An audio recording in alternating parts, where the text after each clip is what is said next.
Welcome to the Spiritual Geek Podcast, wisdom for modern times, where we focus on living with intention to consciously create a life you love and celebrate. I'm your host, Sheila Franzen, and I'm so excited to share another episode with you. Today, Terry Tucker has joined me for a discussion about intentional communication and intuition with communication in a crisis setting. So Terry brings a ton of wealth of knowledge around this. Terry's bio, he's a motivational speaker, author, and international podcast guest on the topics of motivation, mindset, and self-development. He has a business degree from the Citadel, where he played NCAA Division I college basketball. We might have to chat about that sometime, and a master's degree from Boston University. In his professional career, Terry has been a marketing executive, a hospital administrator, a SWAT team hostage negotiator, high school basketball coach, business owner, motivational speaker, and for the past 11 years, a cancer warrior, which has resulted in the amputation of his foot in 2018 and his leg in 2020. He's the author of the book, Sustainable Excellence, 10 Principles to Leading Your Uncommon and Extraordinary Life. He's also been featured in Authority, Thrive Global, Human Capital Leadership magazines, along with being quoted and featured in the new book, Audaciousness, Your Journey to Living a Bold and Authentic Life by Maribel Ortega and Helen Strong. So welcome, Terry. Thank you for being here. Well, Sheila, thanks for having me. I'm really looking forward to talking with you today. Awesome. So is there anything else you'd like to share as part of your introduction here as people get to know you? Not a whole lot. I was born and raised on the south side of Chicago. You mentioned I played basketball. I am actually 6'8" tall and went to college on a basketball scholarship. When I graduated, I moved home to find a job. I'm really going to date myself now, but this was long before the internet was available to help people find employment. Fortunately, I was able to find that first job in the corporate headquarters of Wendy's International, the hamburger chain, in their marketing department. Unfortunately, I lived with my parents for the next 3.5 years as I helped my mother care for my father and my grandmother, who were dying of different forms of cancer. You touched on my professional career, so I think we're good there. And then I guess just finally, my wife and I have been married for 30 years. We have one child, a daughter, who's a graduate of the United States Air Force Academy and is an officer in the new branch of the military, the Space Force. That sounds really cool. It is. Unfortunately, most of it's top secret, so I have no idea what she does. Yeah, you don't get to know anything, but it sounds really cool. Well, I played basketball in college too. Wasn't on a scholarship, but it was a lot of fun. So a little bit in common there, being basketball players. So that's kind of fun. And a lot of probably things driven into our minds about, probably in its own way. I don't know what your coaches are like, but a bit of I think my personal motivation and desire to really improve came through athletics at a young age, because it was definitely inspired in me through coaches of that aspect of mastering your physical body and those activities in the world. Yeah. I mean, I totally agree with you. I was 6'5" tall when I was 13 years old. And you can imagine, kids at that age, they like to pick on anything that's sort of out of the ordinary. and so I got picked on. I got bullied a little bit. And I took that pain, whatever, and I put it into basketball. It was a sport that, unlike, say, football or baseball or something like that, all you needed was a hoop and a basketball. And you could play, you could practice by yourself. And so I spent a lot of time when I was younger doing that. Somebody grabbed my hat on the playground today. It's like, well, okay, I'm going to go home today. I'm going to shoot 50 free throws. And so it was an impetus for me to get better. And then the more I practiced, the better I got. The better I got, the more I wanted to practice. And so it was sort of a self-fulfilling prophecy. And I loved it. I enjoyed the game. I enjoyed trying to get better. So it was a huge part of my life growing up. I really kind of felt it was my my purpose when I was a young boy. Yeah, athletics can do that, and being that tall, I bet it did feel like your purpose. So, It really, I it's always funny. My I brother and always wanted a few more inches. I only got to 5'6", and I was down there playing the forward and the center, and man, I could have used another couple inches. So, yeah, I mean, we always wish we were taller or stronger. And I have a brother who actually was drafted by the Cleveland Cavaliers in the NBA, the National Basketball Association.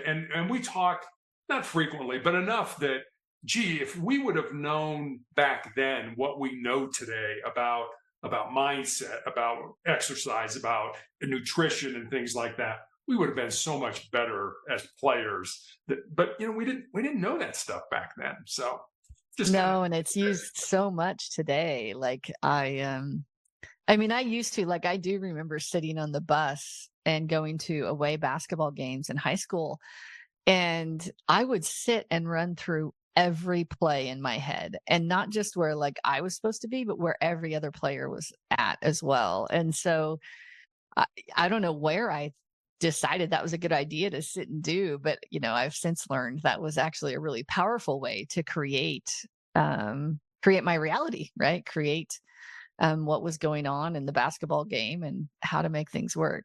Yeah, the tools that are available today for athletes with mindset and nutrition and physical fitness, it's really incredible. Yeah, it is, and I totally agree with you. I mean, when I was playing basketball, even in high school, we didn't videotape games or record them in any way, and so you'd have to go scout another team that you were going to play.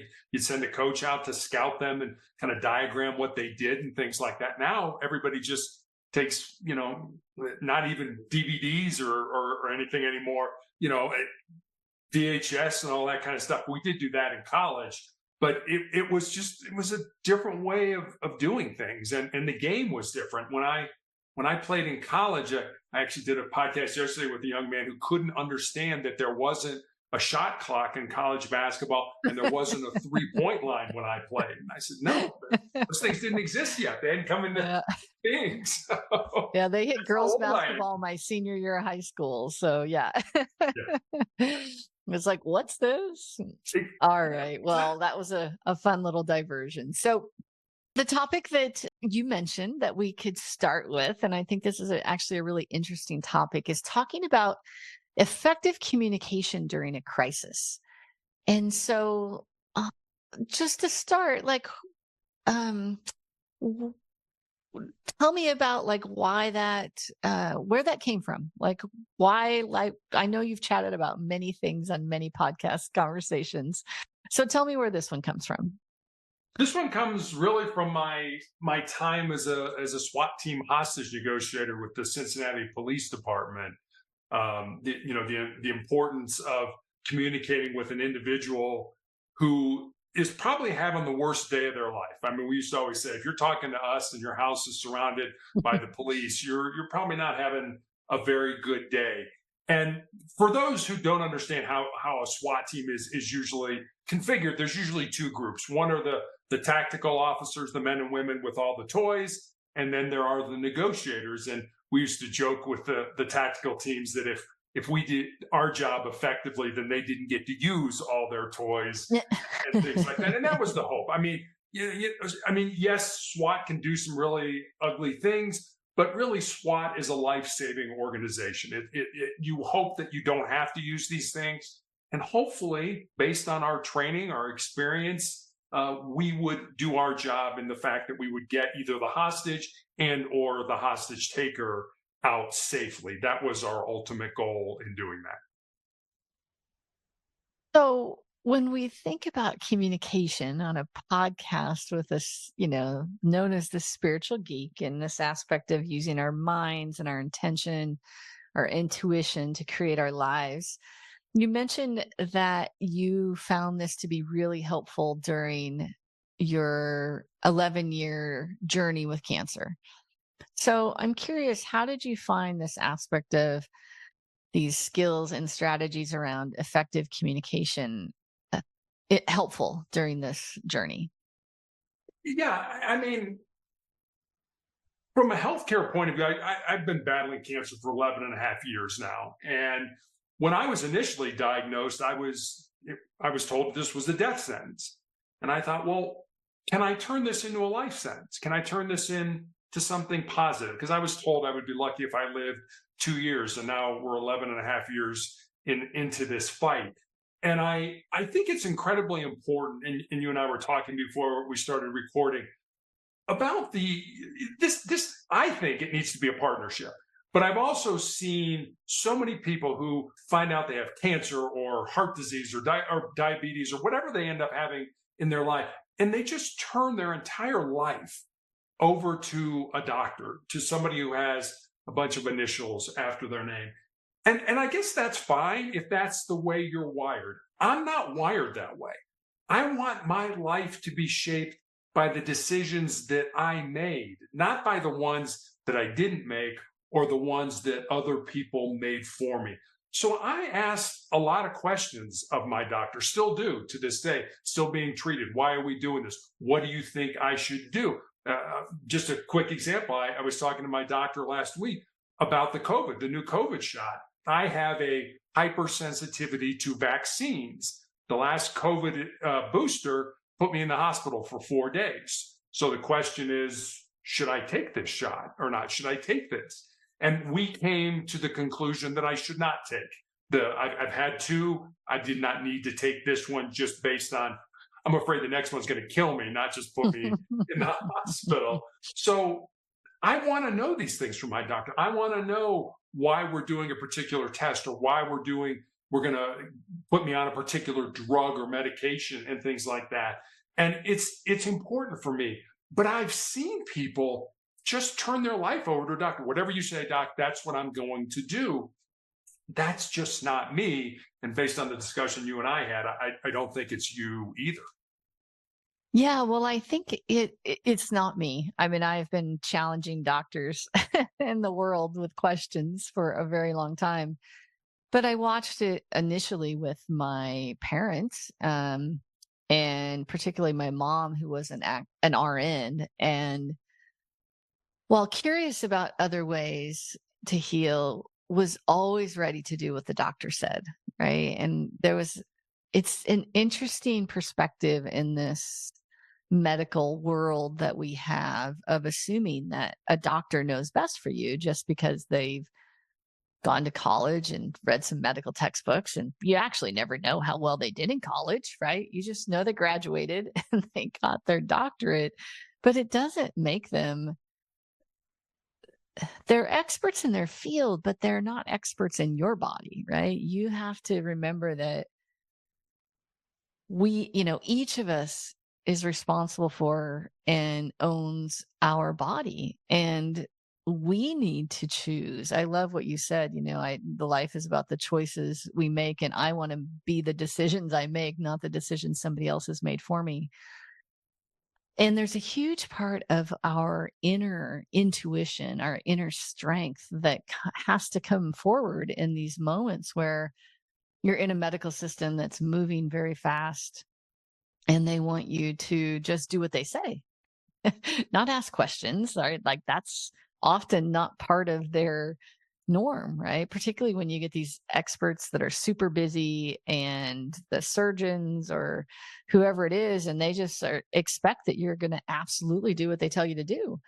And I feel like sometimes you do need those SWAT skills because it's not always easy, right? When they're coming at you and telling you what you need to do, and then you have to say, but why? And they're like, because I said so, basically. And I'm like, yeah, that doesn't work for me. And I think more and more people are getting to that point, but you hit on a really good point.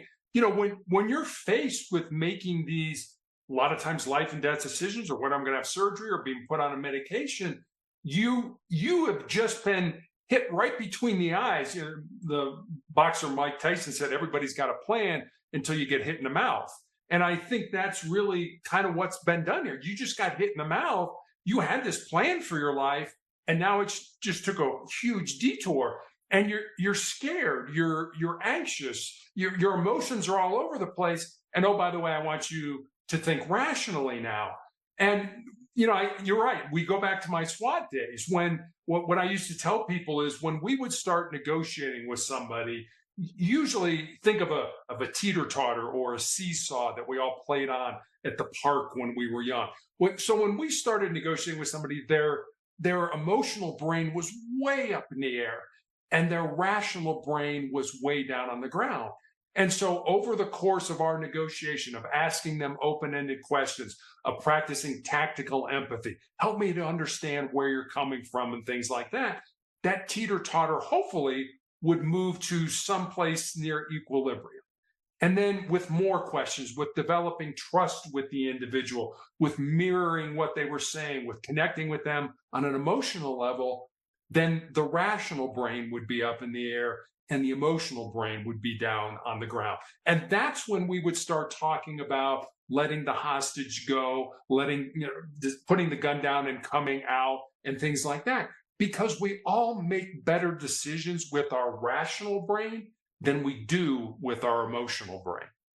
So how do you, what's a tip or a trick of, I think of all the techniques I know of, that trying to be grounded and bringing our awareness back into our body. And in that kind of a crisis environment you were in with, being the SWAT host, and how do you, what was a technique or tool that helped get people out of their emotional brain into the rational side?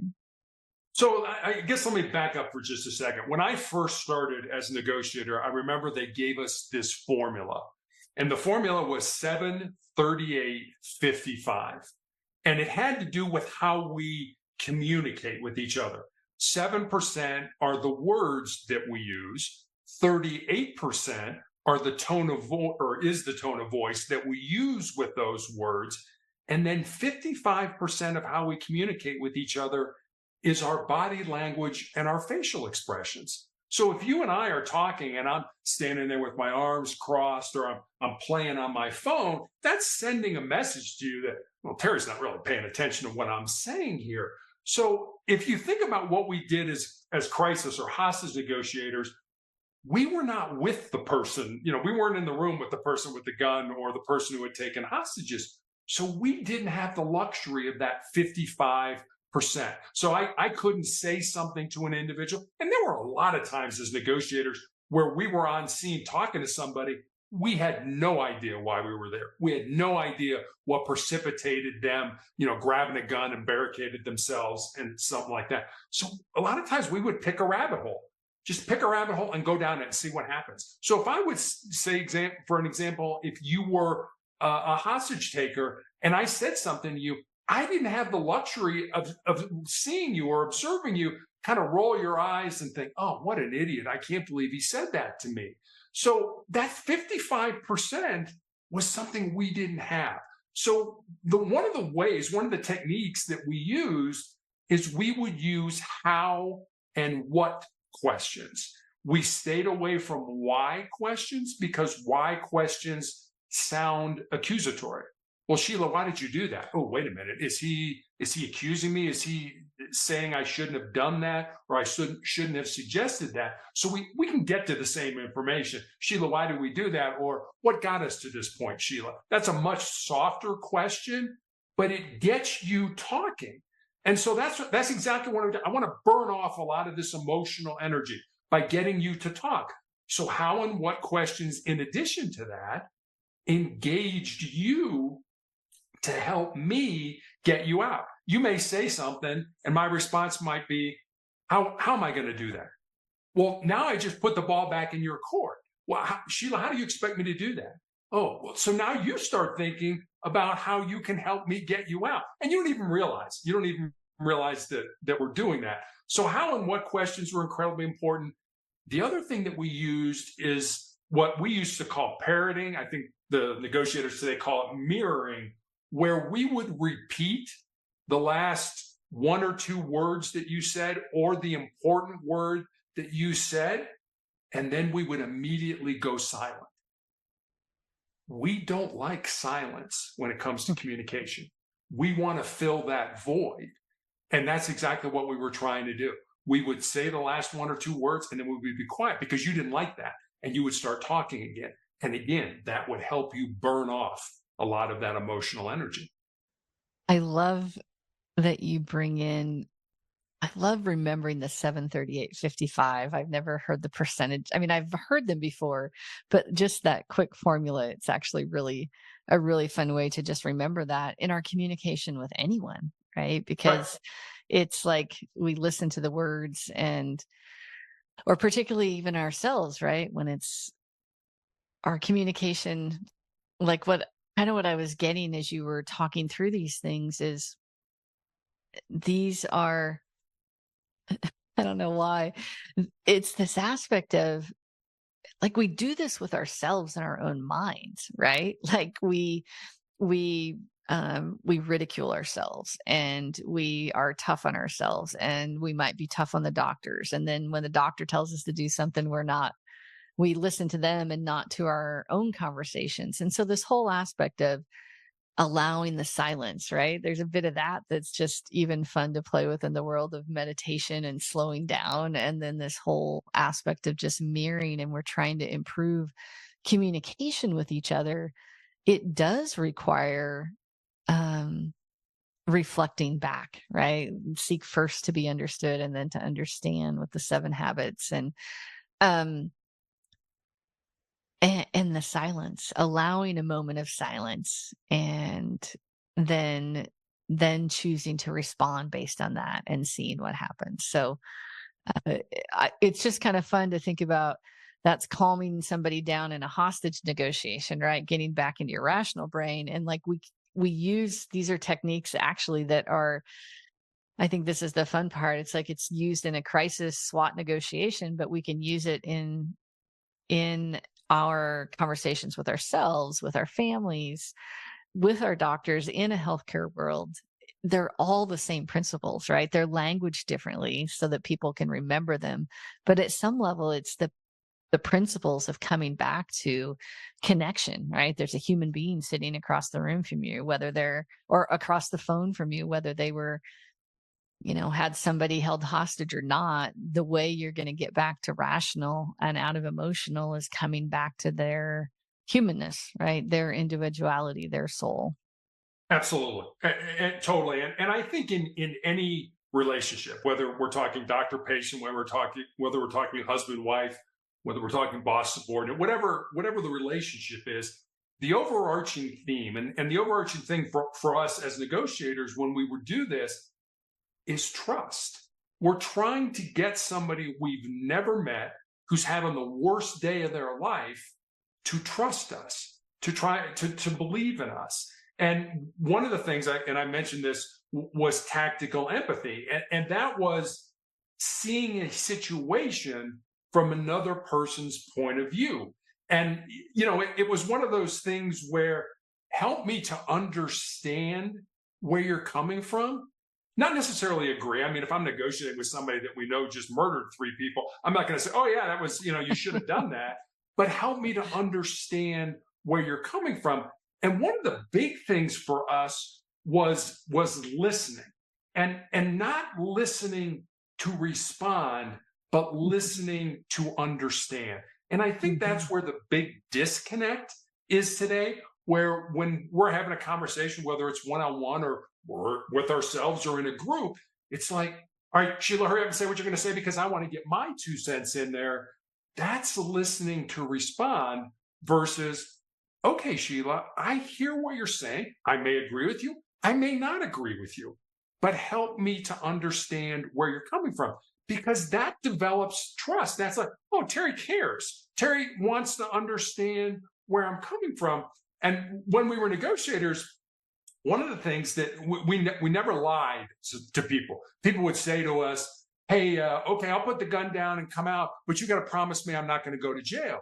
And we would have to say, well, I'm sorry, but you are going to go to jail when you come out. And then we would try to deflect the conversation to something that was more palatable, something that was more positive regarding that. And the reason we did that was because there was a very good chance, and it happened on several occasions, where a year from now, 2 years from now, 3 years from now, we would be right back negotiating with this same individual because the problem didn't go away.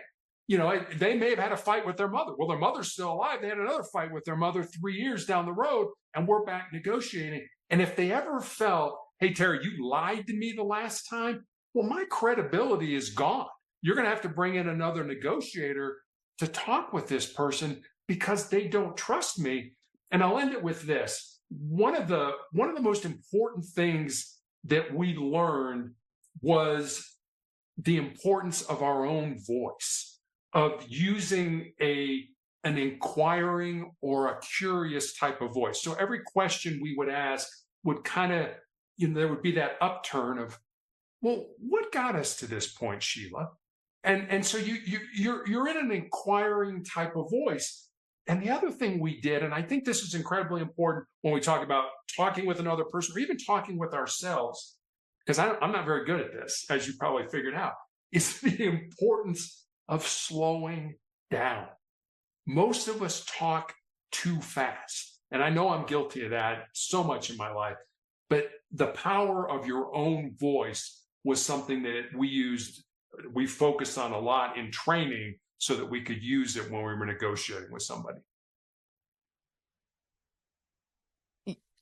And the power of our voice, it's our expression in the world. When you talk about it in negotiation, it's all of those things. But if people are just listening, it's our words and our tone of voice. They can't see our body language and our facial expressions.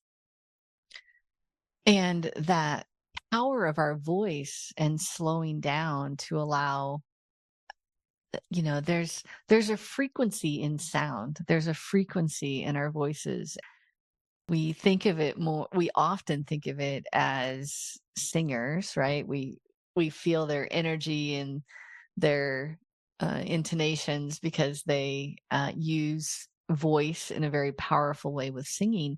But we all have that ability, and it can echo so much about who we are by just being willing to authentically share our voices, right? Meaning through our words and through what we're saying, because we often don't slow down enough to allow us to be really intentional with the words that we're speaking. And then often we might regret the words that we've used versus, in a crisis or in anger or even with a doctor, of feeling rushed and being willing to slow down and truly share what it is that's going on in our hearts and in our minds, and that it doesn't have to be so fast in the world.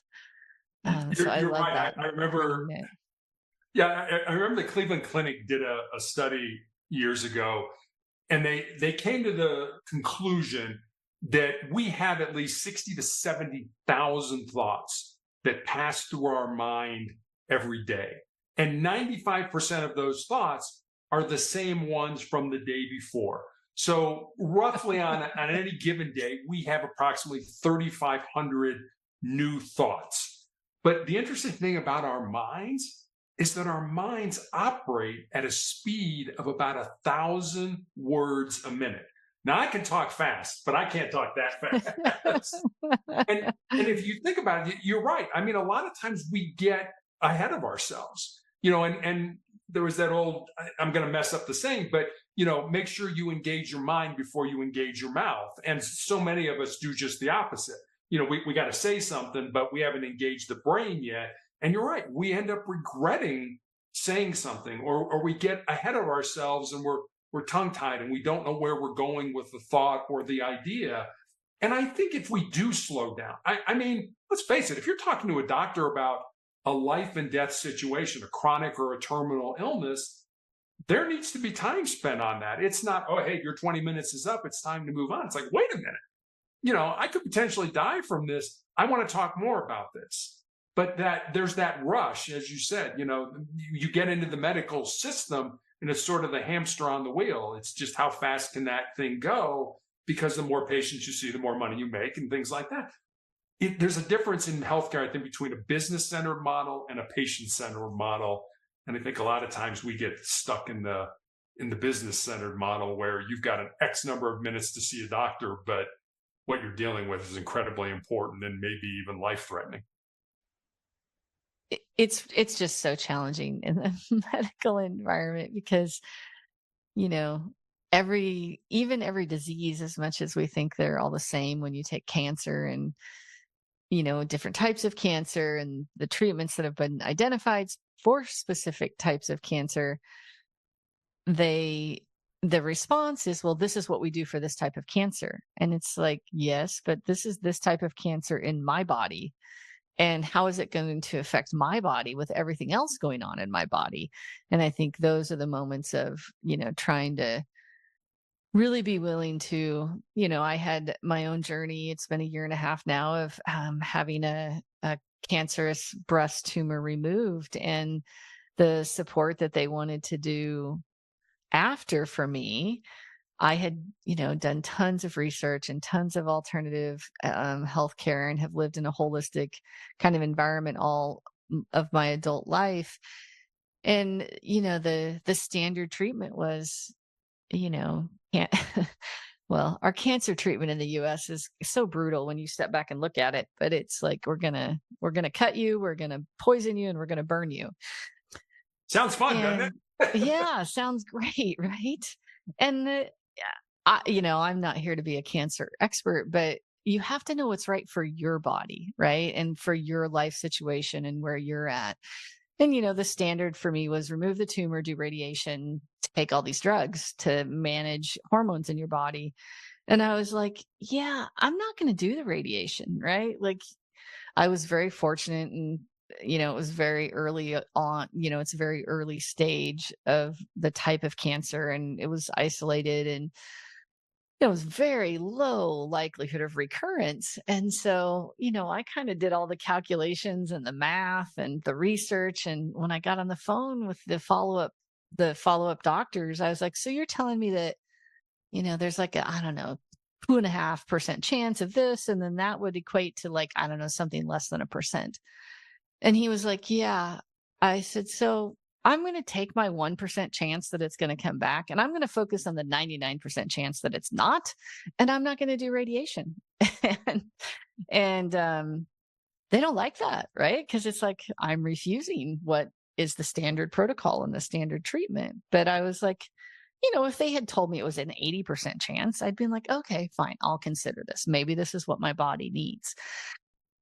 Like, you really have to be willing to ask those, how is it really going to help me? Because it seems like the side effects are going to be worse than the treatment. Like, it's not going to reduce, for me, it wasn't going to reduce the risk that was any substantial percentage. And I'm like, okay, that doesn't make sense. But I think being willing to be curious of what you're saying, whether it's, this medical journey that so many people are on with crisis medical care I mean, you can look around your family and friends, and, we're sitting here having a conversation and have different forms of cancer we've both dealt with. And I'm sure you've met thousands on your journey at this point that have some kind of journey they can speak to. I've had other family members come forward. It's like, there's just these crises going on, where we're faced with this need to really be intentional with our own communication and our own journey and our own path it's really self-care. It's self-care within the medical system, that you don't end up down a path that you're like, how did I get here? And why did I do this? This isn't what I wanted to do. You're right. And there's a reason they call it the practice of medicine. Yeah, it's not a one size fits all. And you're right. You get the odds. I always look at doctors kind of like Vegas. They're giving you the odds. And I understand that. And I want to know the odds. But what you don't know about me is that my son is getting married next summer. And by God, I know you told me I'm going to be dead in 6 months, but I'm going to be there for that wedding. They play the odds, and they tell you what they need to tell you.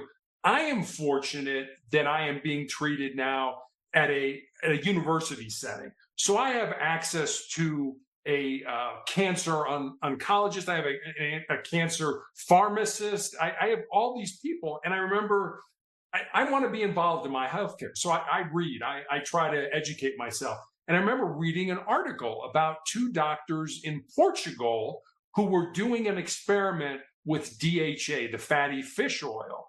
And they found that it acted like a Trojan horse with cancer cells, that the cancer cells would pick it up and it would kill them. And I thought, great, DHA, I want to take DHA. So I reached out to my oncology pharmacist and I said, hey, I want to take this. Here's the experiment that I found. What do you think? And she is great. She's like, let me look into it and I'll get back to you. And she does. And she called me back. She said, Terry, we don't want you to take it because you had a blood clot as a result of another form of treatment that I had in your lung, and you are on a blood thinner. And DHA will thin your blood even more. So you're much more susceptible to having a stroke or something like that. So we don't want you to do it. And I was like, okay, I understood that. That made sense to me. And so I didn't take it. But going back to what we were talking about, I want to be engaged. I want my life to be based on the decisions that I made. Okay, I'm not going to take it. I could have said, yeah, that's fine, but I'm going to take DHA anyway because I think this is something I want to do. And I've done that along the way. I've done things where I take and this is going to sound really bad, but I take every morning before I eat, I take a glass of warm water, cayenne pepper, and lemon juice, organic lemon juice, and I drink that. And it burns a little bit, but one of my big issues is my liver function, and that helps me, not have a fatty liver. That helps me have a much more healthy liver, which is, metabolizing all the chemicals that I end up getting when I'm treated every 3 weeks. Mm-hmm.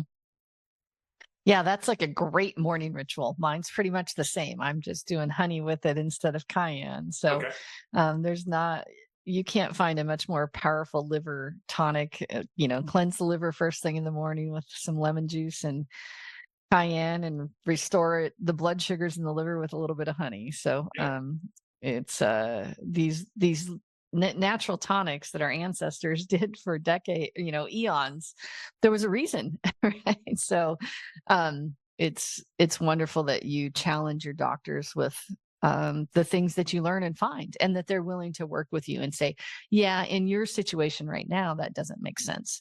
And I think that's the other part of this aspect of there is so much out there around, what's possible. And you have to figure out what makes sense for you and your health and your body. And I think that kind of comes back to this aspect of, we talk about living a life we love and we celebrate, but there are always going to be crises. And so this concept of remembering communication skills and remembering that it's our power and our strength in these moments of crisis, right? That we don't give that up just because a doctor tells us something. And there's so much available to us and in the world today around these, healing journeys and, wisdom journeys and our knowledge journeys. And it starts with our communication with ourselves and our communication with others. Absolutely. I mean, we are our own worst enemy. Sometimes we get in our way. We get in our own way. And we do that, I think, because of our mind, what we say to ourselves. And I try to do this myself, and I always challenge other people to do this as well. I think we need to control the mind. Yeah, I just gave you the statistics from the Cleveland Clinic, but you need to callous your mind. You need to do that. And people always, well, how do I do that? You do things you don't like to do. And I challenge myself every day. Do one thing that scares you, that makes you nervous, that makes you uncomfortable, that's potentially embarrassing. It doesn't have to be a big thing. But if you do those little things every day, when the big disasters in life hit us, and they hit all of us, we lose somebody who's close to us, we get let go from our job, we find out we have a chronic or a terminal illness, you will be so much more resilient to handle those things when they present themselves. Yes. it's so much about our mind. One of the quotes, I think this was in the early part of your book, around part of the training was the 40% rule. The rule says that if your mind or your body is telling you that you're through and you can't go on, you're only at 40% of your maximum ability, and you still have 60% left in reserve. I really appreciated that, because I think that we often, in our overwhelm and the crises that everybody faces, I mean, I can't think of anyone who's not facing something in the world today, right? Like, it doesn't matter where you are. Your people are facing it in their families. They're facing it at work. They face it in their healthcare, their medical system, in wars, right? Like, you do have it in you to get through it, and you do have it in you to do it in a new way. And I think that's the real gift of remembering communication, and remembering that not to give up yourself in a crisis, right? Like, I think there is a little, it really is about our power, and remembering that we have so much more in us to do those new things, those hard things, those challenging things, than we might give ourselves credit for.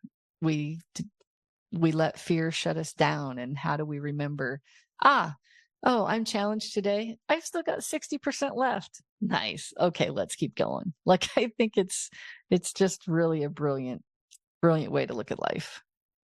I think so too. And there's another story I tell. It's not in the book, but it's a true story. Back in the 1950s, there was a professor at Johns Hopkins University who did a very simple experiment with rats. He took rats and he put them in a tank of water that was over their head.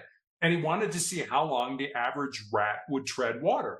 And the average rat initially treaded water for about 15 minutes. And just as those rats were getting ready to sink and drown, he reached in, grabbed them, pulled them out, dried them off, and let them rest for a while.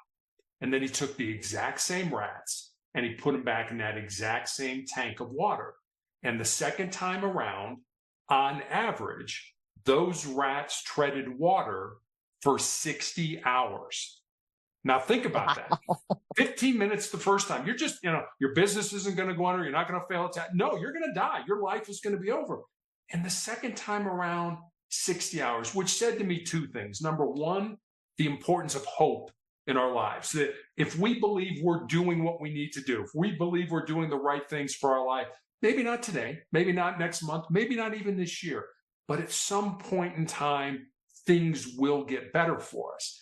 And the second thing it taught me is the importance, or is just how much more our physical bodies can handle than we ever thought they could. I mean, I think we all have a breaking point, don't get me wrong. But I think that breaking point is so much further down the road than we ever give ourselves credit for. We give up, we give in, we quit long before our bodies quit. And I think that goes back to what we were talking a minute ago. Can you harden your mind? Can you callous your mind to override your body in those situations? If you can callous your mind, I guarantee you can handle so much more than you ever thought you could. And it doesn't mean that anybody listening shouldn't keep self-care at the top of your list. It doesn't mean ignoring your body, but it does mean, I can hear some people in my head going, well, how's that work with self-care?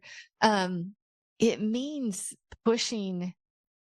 It doesn't mean ignoring self-care, but what it does mean is when you let fear stop you, or you let laziness stop you, or you let tiredness stop you, and you discover that, oh, you still had energy to go for a walk. You just actually had to get out the door, right? Like, because it's a balance, right? We're always trying to find the balance of these things. But we have the power of our mind when we train it and we use it to, you use the language harden, but I think what you're really meaning is that you stand in not letting your mind control you. You choose and control what you're going to do, not responding to your mind. Because if we get too frozen in our mind, that doesn't actually get us anywhere either. but it's being willing to use your mind in the most powerful way possible to create what you want in life. I love that. That's a great way to put it. Yeah. Well, I think that's probably a good place to wrap up our conversation. So thank you for just sharing your wisdom, your journey through the many roles you've played in life, how you continue to challenge yourself each day, and using what you've learned. And, I love the statistics you can pull out of the air. Like, it's really fun because sometimes we have conversations, but when you talk about percentages of things, it's like, you're like, oh yeah, right. Like, wow, we really have so much more available. So thank you for your dedication, your commitment, your journey, and for having a conversation here today. Well, Sheila, thanks for having me on. I really enjoyed talking with you. Excellent. So you've just listened to the Spiritual Geek Podcast. Thanks for joining us. If you've enjoyed this episode, be sure to share a comment and a rating on your favorite podcast platform. If you were inspired, consider sharing with friends and family. Love and light to each of you, and may your day be filled with joy and wisdom as you consciously create your life.